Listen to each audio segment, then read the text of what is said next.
Alrighty. So let me explain myself a little.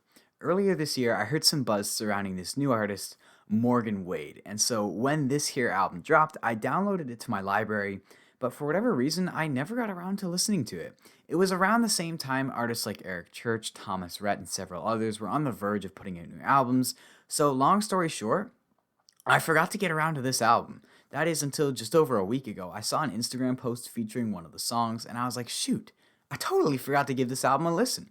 And given the fact that I still wanted to come on here and talk about it 3-ish months later, should give you a hint as to how I feel about this record.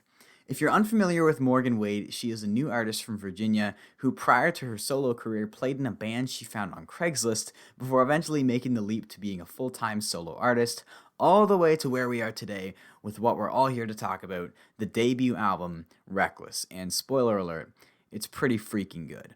Reckless is essentially a journey through a relationship. All the triumphs and tribulations Morgan goes through, as well as the mental struggles and desires that come along with that. And all throughout, we get glimpses into Morgan's reckless approach to love.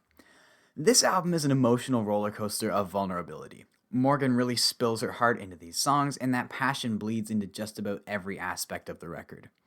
The album opens with arguably the best track on here, Wilder Days, a song about meeting a new guy but wondering who he was before she met him. It's about Morgan trying to get this guy to open up to her. He hates the smell of cigarette smoke because he only used to smoke when he drank, but refuses to let her in on anything else, leading Morgan to wonder what he was like in his wilder days, because as we learn over the course of this album, and from simply looking at Morgan's whole presentation, she's not exactly your standard middle-class woman either. She's covered in tattoos, she carries this bold, dramatic personality with her, and it creates this fascinating dynamic between this reckless young girl and this mysterious man she's with who seems to be uninterested in letting her in on his secrets.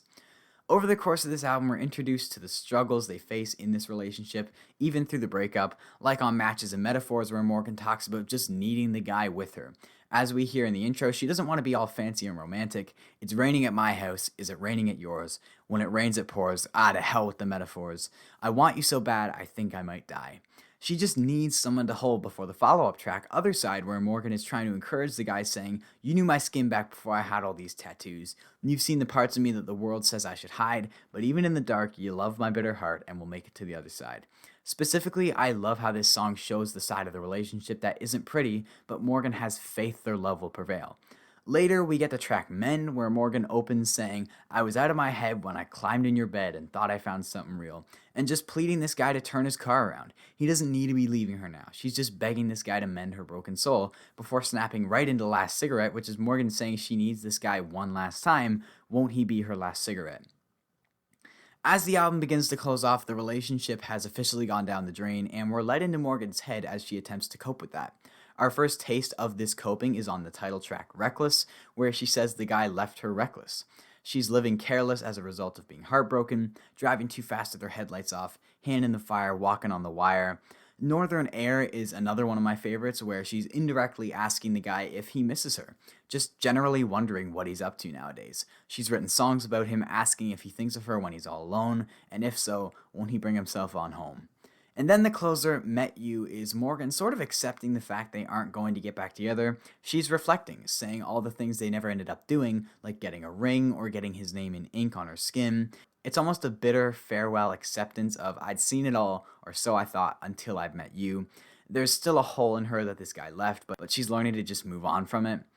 I read some lines throughout as I did my best to explain the plot of the album, but I do want to emphasize how well written this record is. Morgan's writing style is very conversational, whether it be directed at somebody else or herself. She's not trying to be poetic, she's simply telling you what's on her mind, but it ends up coming off so poetic because it's so vulnerable. You feel the emotions with her, you feel the pain, and you feel the happiness with her over the course of this record. She talks to you like a best friend, and it's that vulnerability and specificity giving these stories a sense of character and place and plot development that allows you to get so invested in it. But this album wouldn't stand out like it does if it weren't for the brilliant production and delivery. This album is really hard to categorize because, as Morgan herself said in an interview, she sort of dabbles into several genres, whether it be alternative, rock, folk, pop, Americana, but no matter which limb they walk out on, the root I would say is country rock, but it's the way the production emphasizes the stories that makes it so entrancing. Rather than sticking to one sound or style, each song has its own unique factors that separate it from the rest, while still feeling tied to the same tree, preventing the album from feeling scattered.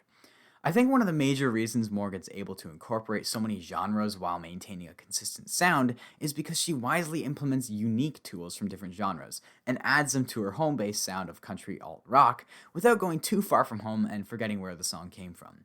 Most people, when they think pop country, they think snap tracks and the overuse of percussion, but Morgan's pop country is synthesizers, ambient chimes, or in the case of Last Cigarette, a snap track that doesn't feel like a cop-out as much as an artistic decision. Not that they're similar stylistically, but it reminds me of Casey Musgrave's Golden Hour and how she utilizes techniques from many genres to benefit her sound and make it her own. To use Last Cigarette as an example, because it's the most out there track on the set list, the reason the experimental production works is because it's in line with the direction of the song. It's why I thought the trap beat on Wasted by Morgan Wallen worked, because it emphasized the angry emotions he was trying to get across. The same principles apply. When Morgan is angry, you might get a trap snare to add a sharp edge, or when she's referring to substance and addiction, she'll slap some heavy reverb on an electric or add a few synthesizers to create a more psychedelic atmosphere. And when the songs are more personal, they get more acoustic, like Northern Air, which is probably the folkiest moment. The way they layer the low electric riffs on top of what I believe to be a marimba, it just feels cold. It feels like Northern Air blowing around you. If you follow New Music Friday, you'll know one of my criticisms of a lot of heavier produced songs is they didn't need the weight. There's a disconnect between the lyrics, the sound, and delivery. But Reckless is one of the best examples in recent memory where all three of those things are in sync at all times. If Morgan's vocals are leading the dance, the production and lyrics follow in suit, and you can say that no matter which of the elements is taking center stage. It's so tight and thoughtful, it's really a treat to hear.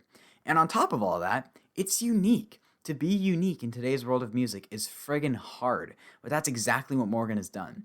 The only moment on this album that feels derivative of anything or anyone is her delivery at times on Last Cigarette. Almost gives me Sia vibes. Of the many things that contributes to her distinctiveness, one thing I want to focus in on for a moment is her voice. Morgan has a phenomenal voice and uses its many abilities to their strengths at the right times. She can be rowdy and rough when she wants. She can belt, but she can also pull back and have the most delicate tone. It's all capped off with a crisp falsetto and some heavy country twang that, along with the tattoos and everything, just further contributes to her no BS vibes. As I was saying earlier, her music is rooted in this alternative country rock territory, and while she expands into many other genres, it's because she never ventures too far from home that makes this psychedelic country rock her sound. It's different but consistent. Though there is a broad spectrum, there's no night and day. It's not like we've got a Tyler Childers song on one side and a Walker Hayes on the other. The sound of the record is consistent, it's unique, it's Morgan's sound, and I freaking love it. Before I begin to wrap up this review, I just wanted to give some personal highlights. Specifically, I wanted to shout out Wilder Days. It has been a minute since I've been so addicted to a song. The chord progression is so strong and the melody is such an earworm. When the hook comes in and the rocking boots and cats beat comes crashing in with this super fat sound, it's just contagious. I was listening to it in the car the other day and rewinded it 3 times because I just couldn't get enough. You can probably expect this track to reappear in the year recap videos, as well as this album. All over this record, Morgan provides some awesome melodies and hooks, but matches and metaphors as well as mend have to be 2 of the stronger ones that deserve a shout out. Northern Air, as I said, is another one of my favorites. It's a longer one, but it's structured in a way that flows so effortlessly, and again, the hook is on point. I also just want to single out the chimes added in Met You. I think they were maybe a little high in the mix, but I still love the sparkly touch it adds and how it plays into the idea of the song. So, if it isn't clear already, I'm in freaking love with this album. I'm kicking myself for forgetting about it originally because this thing is special. I haven't been stopped dead in my tracks like this for a while. Rating wise, I'm going to give this one a strong 9. Think like a 9.5 or 9.6 out of 10. Yeah, this thing is remarkable, and it's going to take some special effort from somebody to dethrone this album as frontrunner for my album of the year. So, that's all I've got for you guys today. Be sure to comment what you thought of this album in the comments below. Like the video if you enjoyed. If you're new, maybe consider subscribing for more country music content. Links to both my Instagram and Discord and podcast are in the description below. Be sure to check all those out. And yeah, until next time, have a great day.